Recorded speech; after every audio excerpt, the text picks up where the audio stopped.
subscribe dulu ya. Karena subscribe itu gratis. Novel menikah saat SMA part 94. Mbak, lampunya kapan hidup? Tanya Boy pada penjaga resepsionis. Maaf kak, kami juga kurang tahu. Kami sedang menanganinya, jawab cewek yang tengah sibuk membantu teman resepsionisnya yang tengah menelpon atasannya. Sampai kapan? Tanya Boy.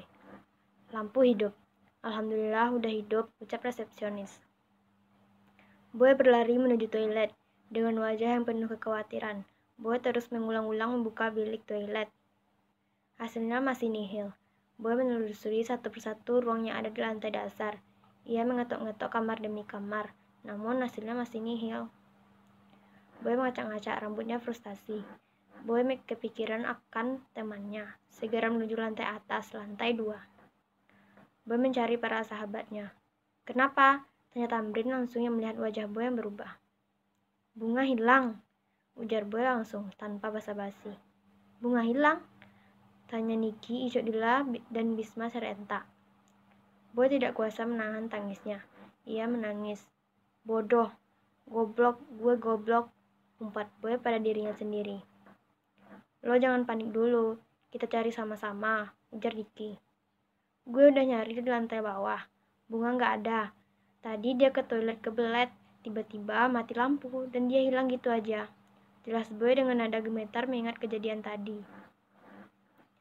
Sekarang kita mencar aja, saran Icok. Gue rasa Bunga diculik, ucap Adam. Astagfirullah, na'udzubillah, semoga enggak ya Allah, pinta Boy dengan air mata yang mulai mengering. Lagian dengan menangis tidak akan merubah segalanya. Nasi telah menjadi bubur. Gue rasa dia udah jauh dari sini, Tambir berfirasat. Gue suruh bokap gue baca HP Bunga, biar tahu lokasinya sekarang, ujar Icok seraya menelepon ayahnya meminta tolong. Kata bokap gue bentar. 3 menit kemudian, ponsel Icok berdering, tanda ada chat masuk. Dia di XX, gue Sherlocknya ya Bunga sekarang. Icok membaca isi pesan dari bokapnya yang menampilkan lokasi Bunga sekarang, lalu meneluskan ke grup yang Icok buat. Boy pergi begitu saja, begitu juga Tamrin. Tamrin menyusul Boy untuk menemukan Bunga. Kalian berdua di sini aja, suruh Icok pada kekasihnya dan Dila. Gak, aku gak bakal tinggal diam. Sahabat aku lagi dalam masalah. Ketus Niki lalu pergi menyusul Boy dan Tamrin. Ya sudahlah, pergi aja semua. Kesal Icok mau melawan sama Niki pun tidak bisa. Jika Niki sudah bilang iya, maka itu akan ia lakukan meskipun ada yang menentangnya. Jika dia bilang tidak, maka itu tidak akan ia lakukan. Sesampainya di parkiran, Dila mengernyit. Dari tadi kalian lihat Bayu? Tanya Dila. Niki, Icok, Bisma, dan Adam yang baru sampai di parkiran. Mereka berempat menggelang. Apa Bay? Gue juga pikir gitu. Potong Niki paham apa yang akan Dila katakan selanjutnya. Maksud kalian, Bayu yang nyulik Bunga? Tanya Bisma dengan sifat penanyanya. Dan dia melakukan itu karena, lanjut Bisma menghentikan ucapannya. Udahlah, itu cuma pikiran buruk gue aja. Semoga aja enggak. Boy membuka link lokasi yang Icok berikan. Ini kan menuju villa di Bandung, lirih Boy. Goblok benar gue. Kembali Boy menggerutu dirinya sendiri. Boy mengeraskan rahangnya atas dan rahang bawahnya. Ia melajukan mobilnya dengan sangat kencang. Boy tidak peduli dengan pengendara yang lalu lalang, yang bisa dihitung pakai jari. Beberapa menit kemudian, Boy sampai di tempat tujuan. Ia berjalan hati-hati untuk menemukan pintu utama dari villa ini. Boy berjalan pelan-pelan di tepi kolam renang.